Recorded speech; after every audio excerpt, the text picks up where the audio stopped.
Magsabunutan daw kami. Yan ang reaction ni Senator Amy Marcos sa issue ng di umano ay pork barrel sa 2026 GAA, allocables and her baseless insults and untruthful criticisms against the Senate Blue Ribbon Committee, which I chair.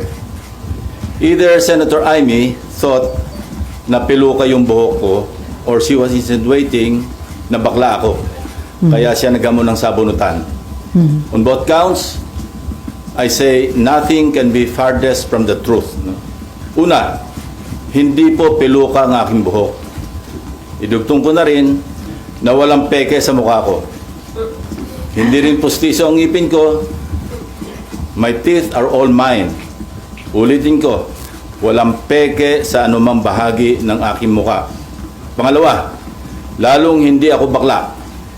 At kung iniisip ni Senator Amy na bakla ako, wala siyang maaaring makita na macho dito sa mundo.